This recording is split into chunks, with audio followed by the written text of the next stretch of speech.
नमस्कार, मैं सिकंदर खान। आज आपके सामने कक्षा 8 विषय विज्ञान लेसन है पौधे एवं जंतुओं का संरक्षण। पहली ये पूछती है कि वनों की राष्ट्रीय उद्यानों, वन्य जंतु अभयारण्यों और जैव मंडल संरक्षित क्षेत्रों को बनाने का उद्देश्य आखिर क्या है। तो इसको मैं अगर एक लाइन में कहूँ तो इसका मुख्य उद्देश्य है वन्य जीवों का संरक्षण।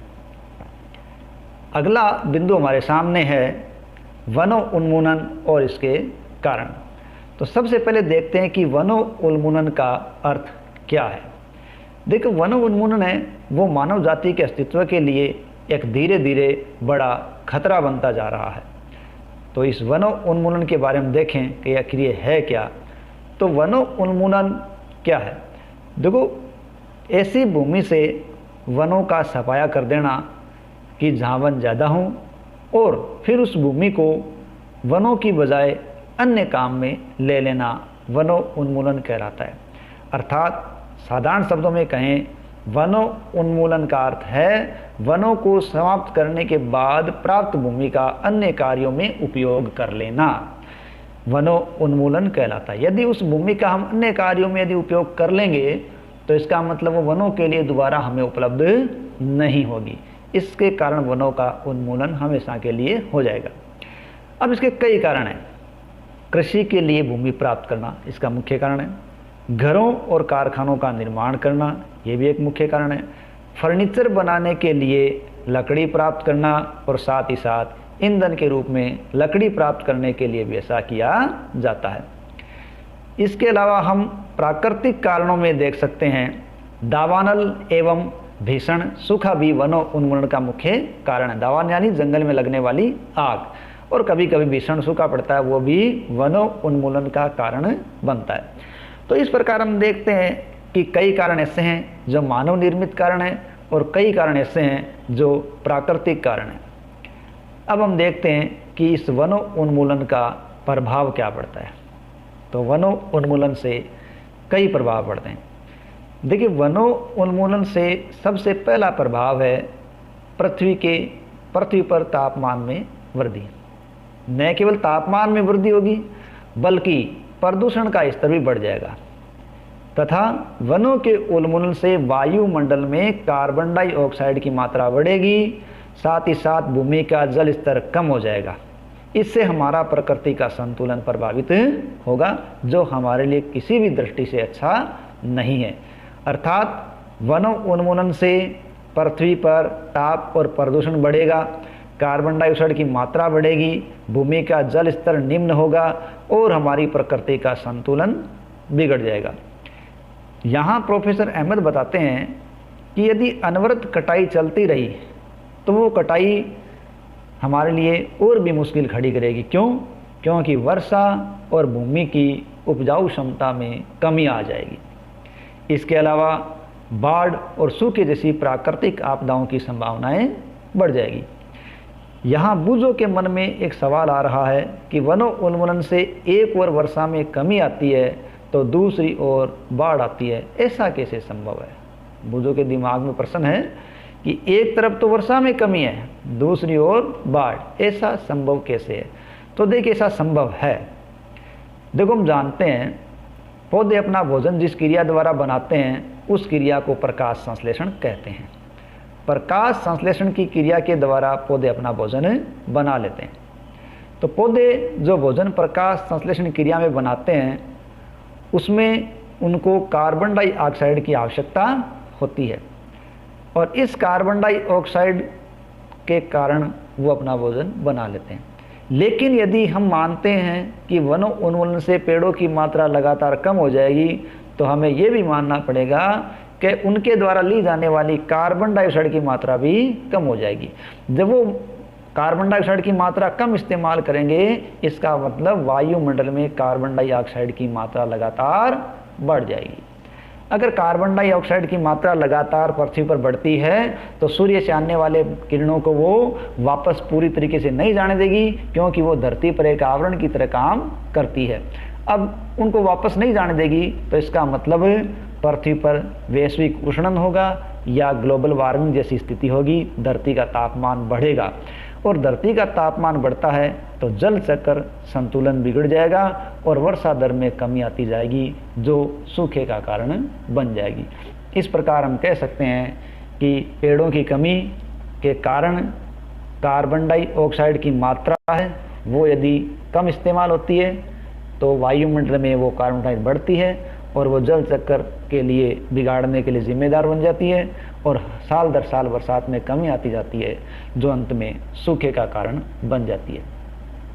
इसी प्रकार यदि हम मरुस्थलीकरण की बात करें तो मरुस्थलीकरण भी हो जाएगा। कैसे? कि जब भूमि के ऊपर वनों का उन्मूलन हो जाएगा तो मिट्टी को बांध के रखने की क्षमता है वो स्वतः ही कमज़ोर होती चली जाएगी। क्यों? भूमि की ऊपरी उपजाऊ परत है उसमें पौधे लगे होते हैं। यदि वन नहीं होंगे तो भूमि की ऊपरी उपजाऊ परत है वो उपजाऊ परत अपर्दित हो जाएगी। तो भूमि की ऊपरी उपजाऊ परत का हट जाना या हवा के द्वारा या पानी के द्वारा बहकर चले जाना मृदा का अपर्दन कहलाता है। अब यदि मृदा का अपर्दन हो गया तो उसके नीचे वाले भागों के अंदर हमें कठोर चट्टानों वाला भाग दिखाई देगा। इस कठोर चट्टानों वाले भाग के अंदर हुमस की कमी होती है और हुमस की मात्रा यदि कम होती है तो उसका उपजाऊपन भी अपेक्षाकृत कम होता है। इसलिए ऐसा चलता रहा तो धीरे धीरे भूमि है जो उपजाऊपन से मरुस्थल के अंदर परिवर्तित हो जाएगी।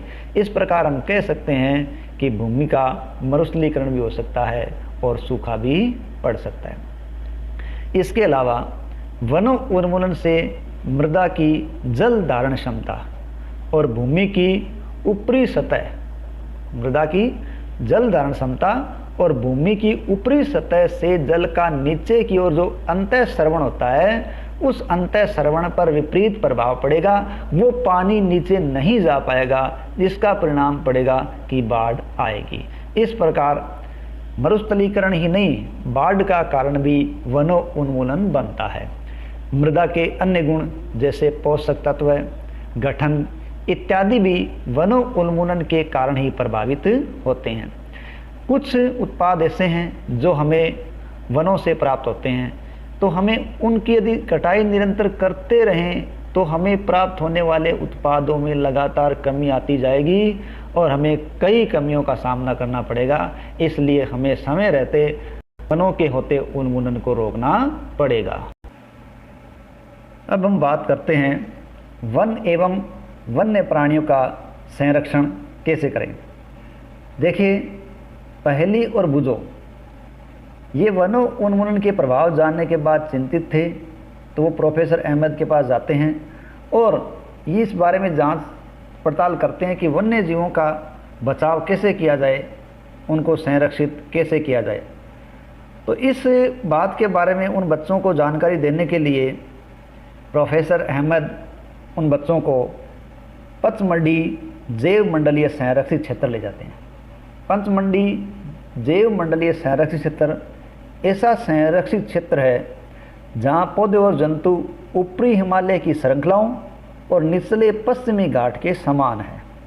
यानी जैव मंडल जो पंचमढ़ी है उसमें पौधे और जंतु हैं वो ऊपरी हिमालय की श्रृंखलाओं की तरह और निचले पश्चिमी घाट के तरह ही हैं। तो उनका पूरा विश्वास था कि ये जैव मंडल है वो जैव विविधता की बहुत ही बड़ी मिसाल है। वहाँ जाकर वो वन में कर्मचारी श्री माधव जी से अनुरोध करते हैं कि वो बच्चों को इसके बारे में जानकारी दें। तो माधव जी बच्चों को बताते हैं कि जैविक महत्व के क्षेत्रों का संरक्षण हमारी राष्ट्रीय परंपरा का एक भाग है, अर्थात इनका संरक्षण कर रहे हैं वो हमारी राष्ट्रीय परंपरा का ही एक हिस्सा है। अब बात आती है कि जैव मंडल है क्या। जैव मंडल वो भाग है जिसमें सजीव पाए जाते हैं या जहां जीव जीवन यापन करते हैं। दूसरा नाम यह है जैव विविधता क्या है। देखिए, पृथ्वी पर पाए जाने वाले विभिन्न जीव जंतुओं की प्रजातियों को ही जैव विविधता कहते हैं। इन प्रजातियों का उनके पारस्परिक संबंध और पर्यावरण से उनका संबंध ये भी सारे जैव विविधता के अंतर्गत माने जाते हैं। अब कर्मचारी जो माधव जी हैं वो बच्चों को समझाते हैं कि इनके संरक्षण के जो प्रयास है वो केवल व्यक्तिगत नहीं है, सामाजिक भी नहीं है, बल्कि सरकारी एजेंसियां भी इस कार्य में लगी हुई हैं। अर्थात वन और वन्य जीवों का संरक्षण है, उसको बचाने के प्रयास व्यक्तिगत स्तर पर, सामाजिक स्तर पर और सरकारी स्तर पर भी हो रहे हैं। इनकी सुरक्षा के लिए अनेक प्रकार की एजेंसियां स्थापित हैं। सरकार इन वन्य जीवों की सुरक्षा के लिए, संरक्षण के लिए नियम, विधियां तथा नीतियां बनाती है और इनको संरक्षित करती है। वन्य जंतु अभयारण्य, राष्ट्रीय उद्यान, जैव मंडल संरक्षित क्षेत्र इत्यादि पौधे और जंतुओं के लिए संरक्षित और सुरक्षित क्षेत्र है। ये हमारी सरकार की नीतियां और विधियों का ही परिणाम है। अब हम बात करते हैं कि जो वनस्पति जात, प्राणी जात और उनके आवास के संरक्षण के लिए जो क्षेत्र चिन्हित किए गए हैं, वो क्षेत्र अभयारण्य, राष्ट्रीय उद्यान, जैव मंडल आरक्षित क्षेत्र आदि नामों से जाना जाता है।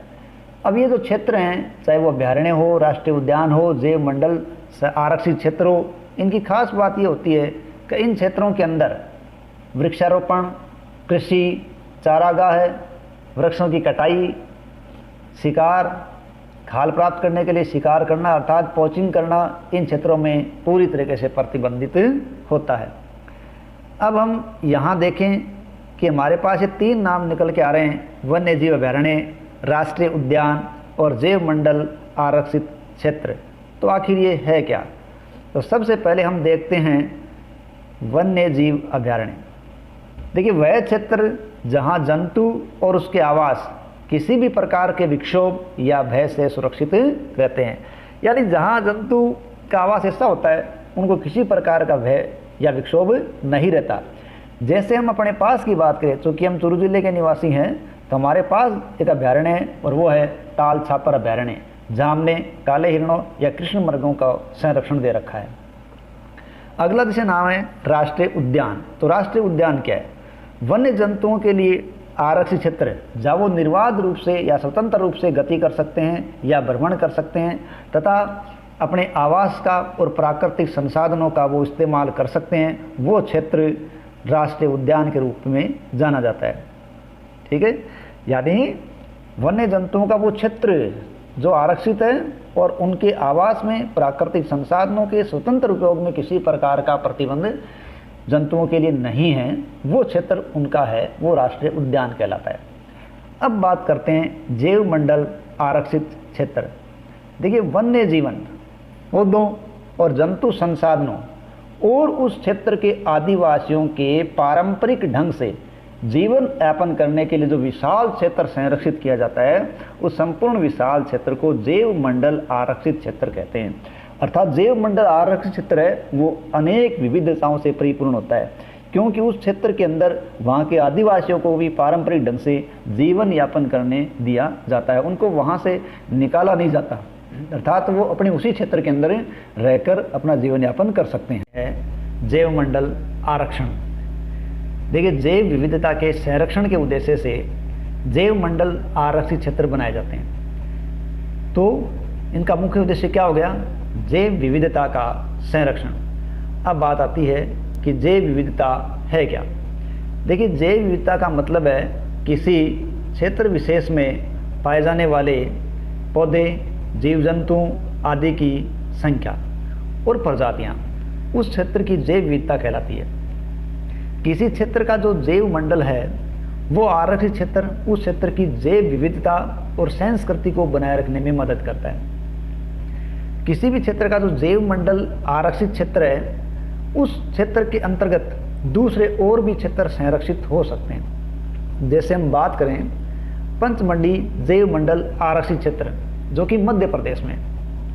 इसी पंचमढ़ी आरक्षित क्षेत्र के अंदर सतपुड़ा नामक एक राष्ट्रीय उद्यान तथा बोरी और पंचमढ़ी नामक 2 वन्य जंतु अभयारण्य भी शामिल होते हैं। इस प्रकार एक जैव मंडल के अंदर अन्य क्षेत्र भी संरक्षित किए जाते हैं। अब देखिए, संरक्षण के लिए संरक्षित क्षेत्र है या सुरक्षित क्षेत्र है, उनके बारे में चर्चा की गई है। जैसे संरक्षित क्षेत्र है मेरे ज़िले में, यहाँ हमसे ज़िले के बारे में बात की जा रही है। क्योंकि चूरू ज़िले से हूँ, इसलिए राष्ट्रीय उद्यान की बात करें तो चूरू जिले में कोई राष्ट्रीय उद्यान नहीं है। वन्य जंतु अभयारण्य की बात करें तो ताल छापर अभयारण्य ये चूरू जिले के अंदर है। जैव मंडल आरक्षित क्षेत्र यहाँ कोई नहीं है। साथ ही साथ मेरे प्रदेश की बात करूँ तो मेरा प्रदेश राजस्थान हो गया। राजस्थान के अंदर यदि हम राष्ट्रीय उद्यान की बात करें तो यहाँ राष्ट्रीय उद्यान के अंदर राष्ट्रीय मरु उद्यान जो कि जैसलमेर के अंदर है, ठीक है। और वन्य जंतु अभ्यारण्य की बात करें तो ताल छापर अभ्यारण्य जो कि चूरू जिले में, वो कोई प्रदेश से बाहर नहीं है, लेकिन फिर भी हम एक और बात कर लेते हैं, सरिस्का अलवर, ये राजस्थान का एक वन्य जंतु अभ्यारण्य है। और राजस्थान के अंदर जैव मंडल आरक्षित क्षेत्र की बात करें तो राजस्थान के अंदर जैव मंडल आरक्षित क्षेत्र नहीं है, ना ही वो चूरू के अंदर है। देश की बात करें तो मेरे देश में राष्ट्रीय उद्यान, तो जो राष्ट्रीय उद्यान राज्य में होंगे वो यकीनन राष्ट्रीय उद्यान देश में होंगे। तो राष्ट्रीय मरु उद्यान जैसलमेर का, इसके अलावा काजीरंगा, देखिए काजीरंगा बहुत फेमस राष्ट्रीय उद्यान है, ये राष्ट्रीय उद्यान असम के अंदर है। और वन्य जंतु अभ्यारण्य की बात करें मेरे देश में तो ताल छापर, सरिस्का, ये देश के अंदर ही हैं। जैव मंडल आरक्षित क्षेत्र की अपन बात करें तो जैव मंडल आरक्षित क्षेत्र के अंतर्गत हम अनेक जैव मंडल आरक्षित क्षेत्र देश में देखते हैं। देश में लगभग 18 जैव मंडल आरक्षित क्षेत्र है। जैसे हम एक की बात करें जिसका जिक्र हमारी किताब में बार बार आ रहा है, वो है पंचमढ़ी। पंचमढ़ी जैव मंडल जो आरक्षित है, ये मध्य प्रदेश का एक क्षेत्र है। इसके अलावा दूसरी हम बात करें, एक और देख लेते हैं, तो नीलगिरी। नीलगिरी जो संरक्षित जैव मंडल क्षेत्र है, ये तमिलनाडु, केरल, कर्नाटक आदि राज्यों की सीमाओं के अंदर स्थित है। इस प्रकार देश के अंदर कई राष्ट्रीय उद्यान, वन्य जंतु अभ्यारण्य, जैव मंडल आरक्षित क्षेत्र समाहित है। यहाँ हमें एक चित्र दिया गया है जो पंचमढ़ी जैव मंडल आरक्षित क्षेत्र का है। पंचमढ़ी मध्य प्रदेश का क्षेत्र है। इसमें अपने को पहले बताया गया कि जो जैव मंडल क्षेत्र होता है उसमें अन्य क्षेत्र भी संरक्षित किए जाते हैं। उन्हीं क्षेत्रों का नाम इसके अंदर अपने को दिया गया है। कहाँ अपने को बीच में दे रखा है, सतपुड़ा राष्ट्रीय उद्यान, पंचमढ़ी अभ्यारण्य, बोरी अभ्यारण्य। इस प्रकार इसके अंतर्गत या जैव मंडल क्षेत्र के अंतर्गत अन्य क्षेत्रों को संरक्षित किया जाता है। तो इस प्रकार हमने देखा कि ये जो क्षेत्र हैं वो जैव मंडल आरक्षित क्षेत्र हैं, जो यहाँ की जैव विविधता को संरक्षित करने के उद्देश्य से बनाए गए हैं।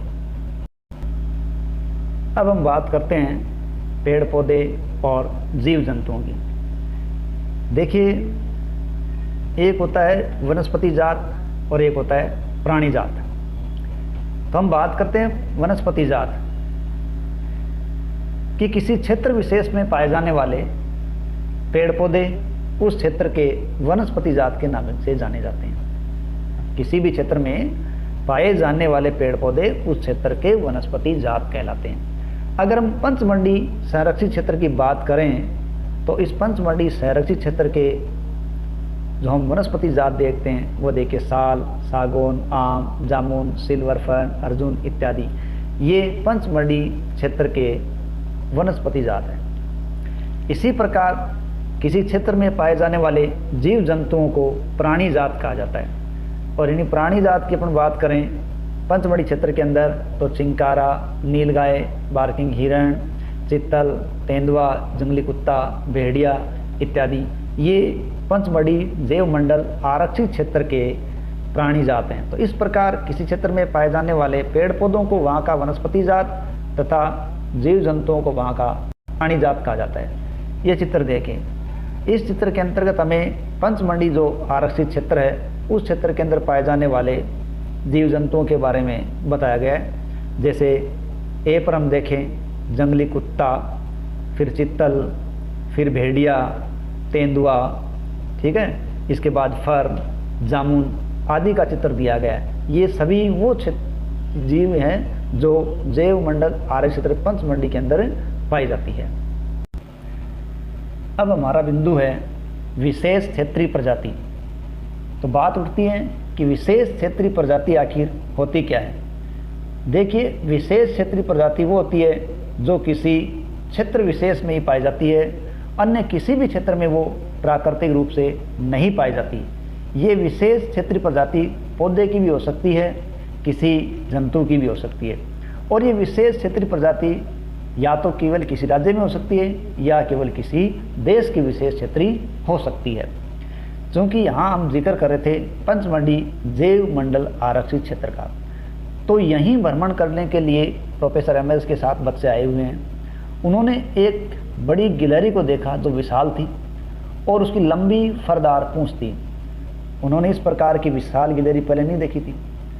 तो उस गिलहरी के बारे में जब वो जानना चाहते हैं तो प्रोफेसर अहमद उन्हें बताते हैं कि विशाल गिलहरी है, वो विशाल गिलहरी विसन है। कौन सी गिलहरी है? विसन। ये विशाल गिलहरी विसन है, वो पंचमढ़ी जैव मंडल की एक विशेष क्षेत्रीय प्रजाति है। इसके अलावा यहाँ उड़ने वाली गिलहरी भी विशेष क्षेत्रीय प्राणी है।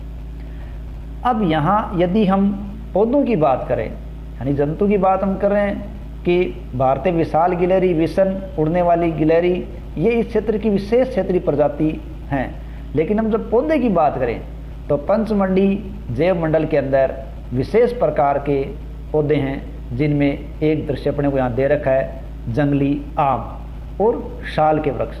ये यहाँ विशेष क्षेत्रीय प्रजाति है। इस प्रकार की प्रजाति दूसरे क्षेत्रों के अंदर नहीं है।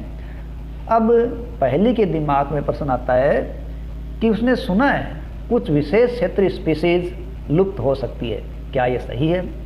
एक तरफ तो हम कह रहे हैं कि विशेष क्षेत्रीय स्पीसीज वो है जो किसी एक ही क्षेत्र विशेष में पाई जाती है और अन्य स्थानों पर ये प्राकृतिक रूप से नहीं पाई जाती है, और वही हम कह रहे हैं कि ये लुप्त हो सकती है। तो क्या सही है?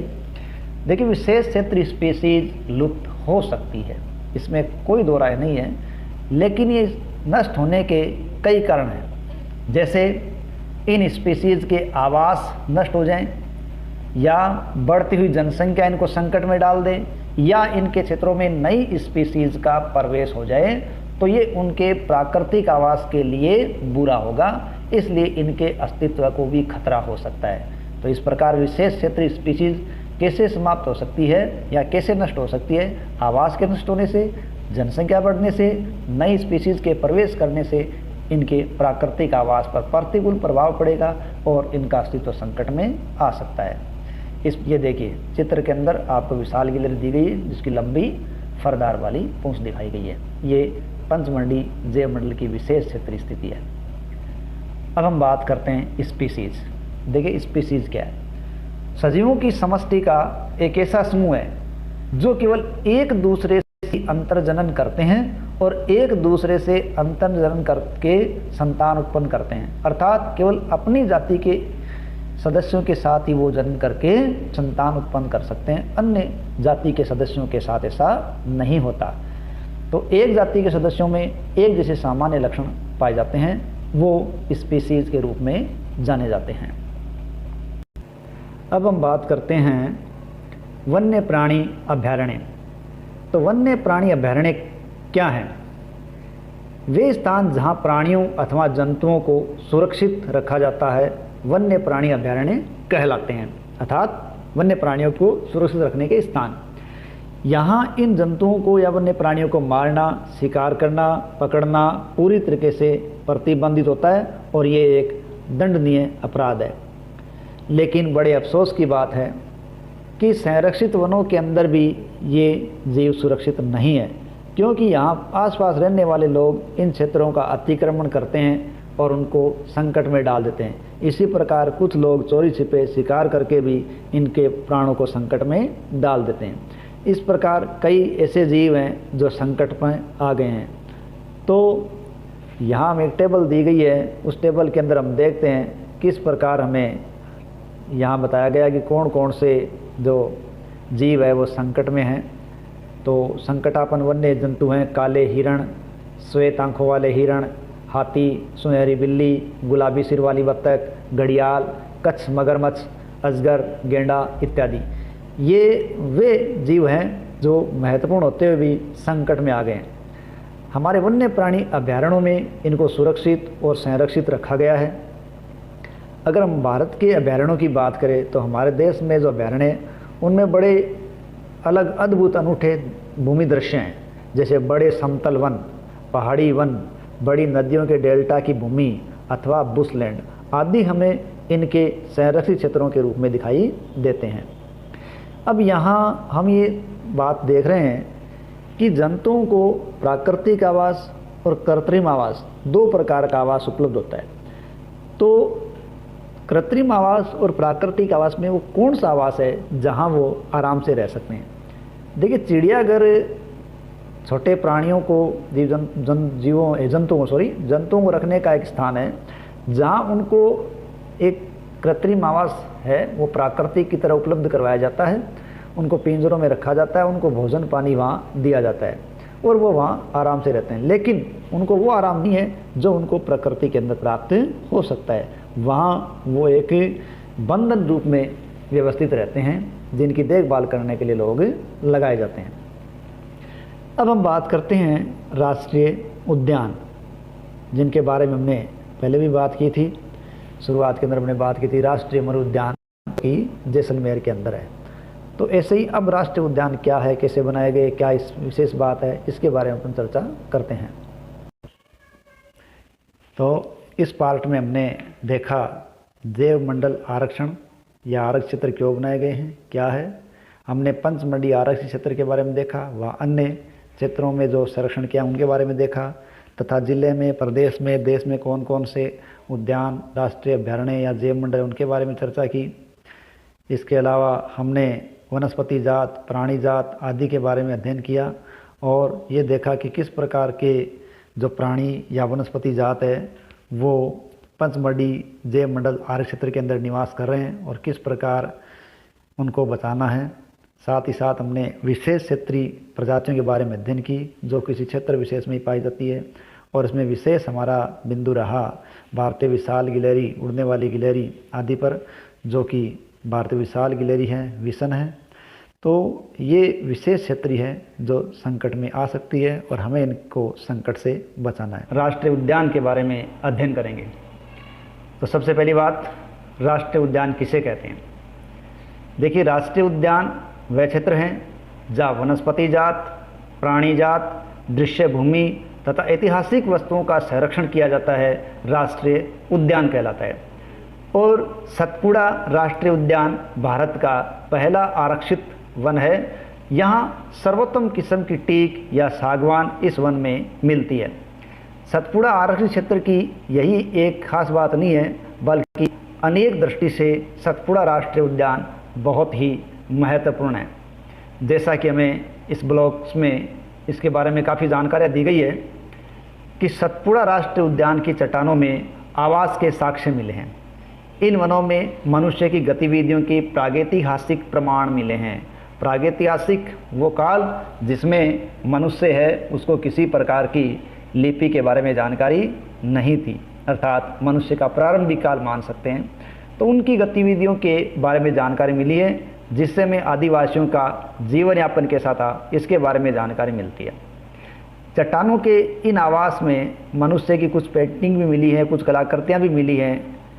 पंचमढ़ी आरक्षित क्षेत्र में 55 चट्टान आवास की पहचान की जा चुकी है। यानी कुल कितने हमें आवास मिले हैं? 55 आवास क्षेत्रों की पहचान यहाँ की जा चुकी है। जंतु एवं मनुष्य को इन कलाकृतियों में लड़ते हुए दिखाया गया है, शिकार करते हुए, नृत्य और वाद्य यंत्रों को बजाते हुए दर्शाया गया है।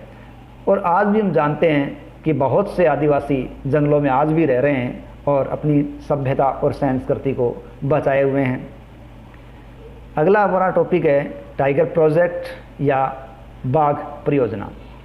देखिए, देश के अंदर जैसे जैसे हालात बिगड़े वन्य जीवों के, तो उसमें पता चला कि बाघ धीरे धीरे विलुप्त होते जा रहे हैं। यानी बाघ ऐसी स्पीसीज के अंदर आ गया है जो धीरे धीरे लुप्त होता जा रहा है। तो बाघ को बचाने के लिए, उसकी उत्तरजीविता के लिए तथा उसके संवर्धन करने के लिए देश में बाघ के लिए जो परियोजना चलाई गई उसे बाघ परियोजना या प्रोजेक्ट टाइगर नाम दिया गया। तो इसका मूल उद्देश्य क्या था कि धीमी स्थिति के कारण या हमारे कुछ कृत्यों के कारण निरंतर घटती जा रही बाघों की संख्या को बचाए रखने के लिए उत्तरजीविता और उनका संवर्धन करने के लिए जो परियोजना चलाई गई वो परियोजना बाघ परियोजना कहलाई। हमारे देश में अनेक क्षेत्र ऐसे हैं जहां बाघ स्पीसीज समाप्ति की ओर जा रही है या विलुप्त होती जा रही है, लेकिन ऐसे मामलों में भी हम सतपुड़ा को आरक्षित क्षेत्र को अलग पाते हैं, क्योंकि अन्य स्थानों में जहाँ इसकी संख्या कम होती जा रही है, परंतु सतपुड़ा आरक्षित क्षेत्र में बाघों की संख्या में वृद्धि हो रही है। अतः सतपुड़ा आरक्षित क्षेत्र बाघों को बचाने में संरक्षण का अपने आप में एक अनूठा उदाहरण है। किसी समय शेर, हाथी, जंगली भैंसे, बारहसिंगा ये भी सतपुड़ा राष्ट्रीय उद्यान में पाए जाते थे, लेकिन इनकी संख्या निर्धारित स्तर से कम होती जा रही है।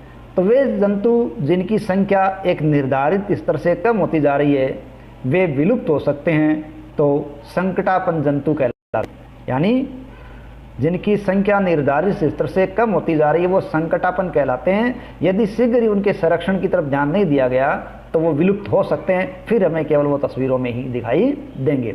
यदि हम एक प्राणी की बात करें तो डायनासोर, जिसका नाम हम सब ने सुन रखा है, वो लाखों वर्ष पहले विलुप्त हो चुके थे। ठीक है, जीवों के प्राकृतिक आवास में व्यवधान होने के कारण उनका अस्तित्व भी संकट में आ गया है, इसलिए हमें उनके प्राकृतिक आवास में व्यवधान नहीं डालना चाहिए। ठीक है, प्रोफेसर अहमद आगे जानकारी देते हैं कि इन क्षेत्रों के अंदर पौधों और जंतुओं के संरक्षण के उद्देश्य के लिए सभी राष्ट्रीय उद्यानों में भारत सरकार द्वारा कड़े नियम लगाए जाते हैं।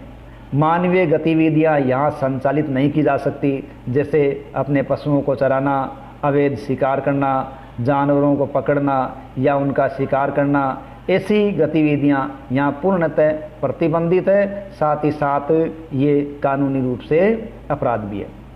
ठीक है, यहाँ जलाने के लिए या औषधि के लिए लकड़ी भी एकत्रित नहीं की जा सकती। तो कुल मिला के संकटापन्न प्राणियों को विलुप्त होने से बचाने का प्रयास किया जा रहा है। अब यहाँ एक बात दिमाग में आती है पहली के कि क्या केवल बड़े जंतु विलुप्त होते हैं या केवल उन्हीं पर खत्म होने का या विलुप्त होने का खतरा मंडरा रहा है? नहीं, ऐसा नहीं है। बड़े जंतुओं की अपेक्षा छोटे प्राणियों के विलुप्त होने की संभावना कहीं ज़्यादा होती है। क्यों कि ये अनायास ही हमारे द्वारा भी प्रताड़ित कर दिए जाते हैं। अक्सर हम सांप, मेंढक, छिपकली, चमगादड़, उल्लू इत्यादि को मार देते हैं और मार देते हैं, लेकिन अब ये नहीं सोचते कि इस पारितंत्र में उनका भी अपना महत्व है।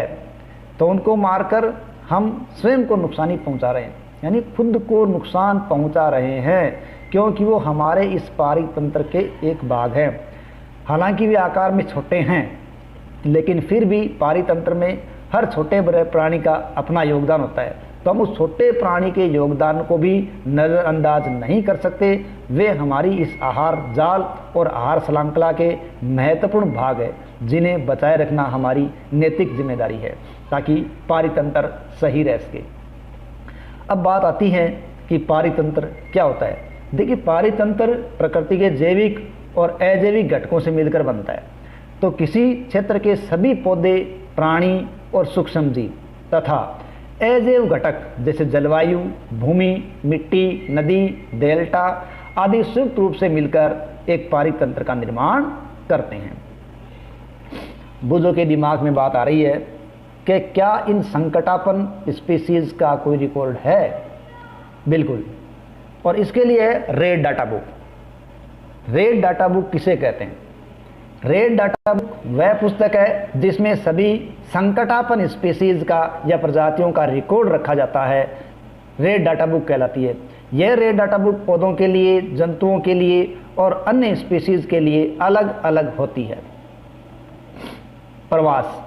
अब हम बात करते हैं प्रवासी पक्षियों के विषय में कि प्रवासी पक्षी है किस प्रकार प्रवास करते हैं।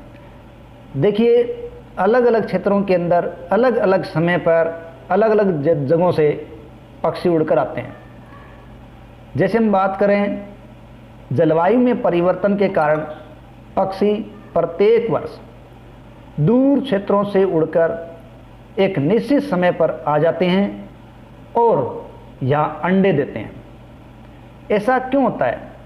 कई प्रवासी पक्षियों के मूल आवास में बर्फ़ गिर जाती है या बहुत ज़्यादा सर्दी का वातावरण बन जाता है और यह वातावरण उन जीवों के लिए अनुकूल नहीं होता, वो इस वातावरण में जीवन यापन नहीं कर सकते।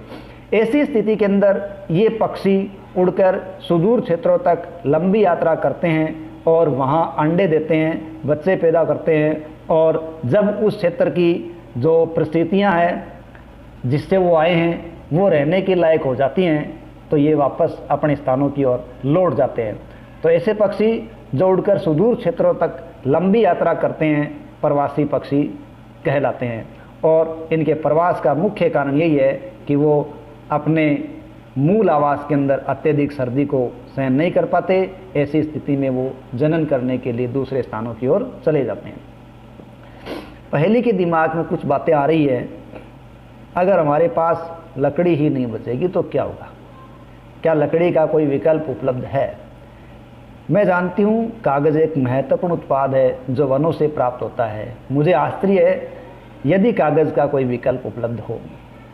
देखिए, लकड़ी नहीं बचेगी तो हमारे जीवन में कई समस्याएं आएगी। जहाँ तक ईंधन की बात है तो ईंधन के विकल्प के रूप में देखो अभी गोबर मौजूद है।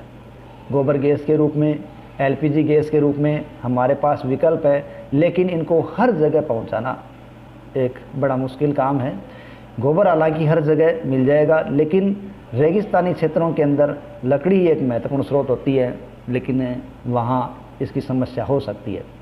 इसके अलावा जहाँ तक कागज़ की बात है, कागज़ निर्माण के लिए पेड़ों को नष्ट करना पड़ता है, तो कागज़ का विकल्प सोशल मीडिया प्लेटफार्म हो सकता है, क्योंकि आजकल अधिकांश कार्य इन मीडिया प्लेटफॉर्मों पर होने लगा है, जो लैपटॉप के लिए या टैबलेट के लिए एक कार्यशील स्थिति हो गई है। तो इसमें हम इन गतिविधियों द्वारा कार्य संचालित करके कुछ कागज़ का बचाव कर सकते हैं।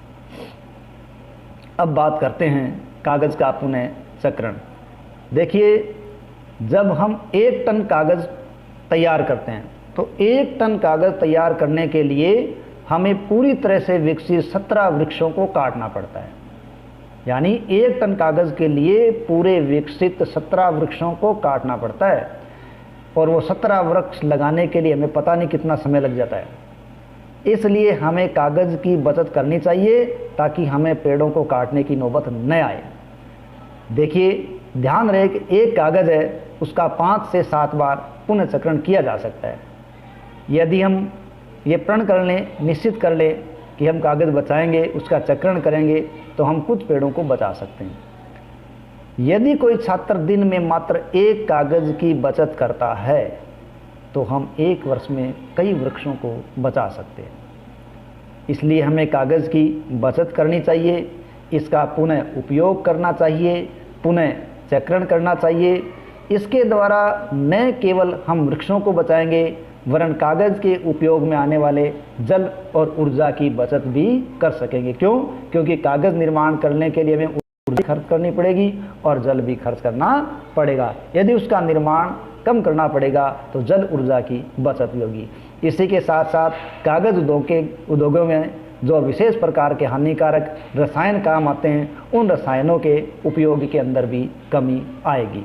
इसलिए हमें जहाँ तक उसके कागज़ का चक्रण करना चाहिए, कागज़ का बचाव करना चाहिए, उसका पुनः इस्तेमाल करना चाहिए ताकि हम पेड़ों को बचाकर प्रकृति को संतुलित रख सकें। बूझों के दिमाग में प्रश्न आता है, क्या वनों उन्मूलन का कोई स्थायी हल है? हाँ, वनों के उन्मूलन का स्थायी हल है और वो है पुनर्वनारोपण। देखिए, काटे गए वृक्षों की कमी को पूरा करने के लिए हम वहाँ नए वृक्षों का रोपण करते हैं तो हम पुनर्वनारोपण के द्वारा जो उन्मूलन हुआ है उसकी पूर्ति कर सकते हैं।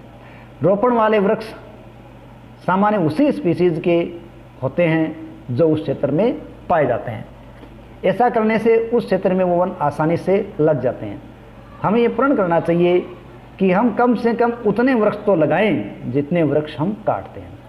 संभव हो सके तो एक मनुष्य को अपने जीवन में कम से कम 2 पेड़ अवश्य लगाने चाहिए। प्राकृतिक रूप से भी वन का पुनर्वनारोपण हो सकता है। कैसे हो सकता है कि जिस क्षेत्र का हमने उन्मूलन कर दिया है या वनो उन्मूलन कर दिया है, उसको हमने अबाधित छोड़ दिया है, किसी प्रकार की बाधा उत्पन्न नहीं की, तो ये वनो उन्मूलित क्षेत्र स्वतः ही पुनर्स्थापित हो जाता है और ये और भी अच्छी तरह से स्थापित होता है। प्राकृतिक पुनर्वनारोपण में मानव गतिविधियों का कोई स्थान नहीं है। हम अपने वनों को अब तक बहुत ज़्यादा नुकसान पहुंचा चुके हैं, उनको बहुत ज़्यादा नष्ट कर चुके हैं। यदि हमारे द्वारा किया जाने वाला कार्य इसी प्रकार चलता रहा तो हमारी आने वाली जो पीढ़ी है वो इन वृक्षों को या इन हरी संपदा को नहीं देख पाएगी, इनका आनंद नहीं ले पाएगी।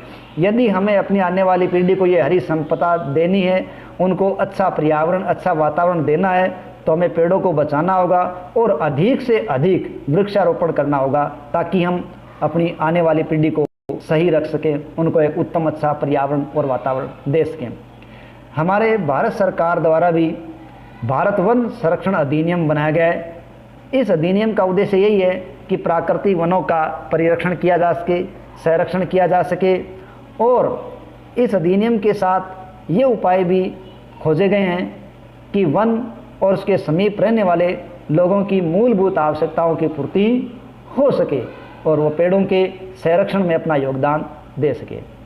ठीक है, तो इस प्रकार हमें ध्यान रखना चाहिए कि हमें जहाँ तक संभव हो सके हमें हमारे अस्तित्व के लिए, हमारे आने वाली पीढ़ियों के एक अच्छे भविष्य के लिए पेड़ों का अधिक से अधिक रोपण करना चाहिए तथा पेड़ों को अधिक से अधिक बचाने का प्रयास करना चाहिए, ताकि हम हमारे पर्यावरण को सुरक्षित, संतुलित और स्वच्छ रख सकें और आने वाली भावी पीढ़ियों को एक स्वच्छ, सुंदर और एक बहुत ही गरिमामय वातावरण, पर्यावरण उपलब्ध करा सकें। धन्यवाद।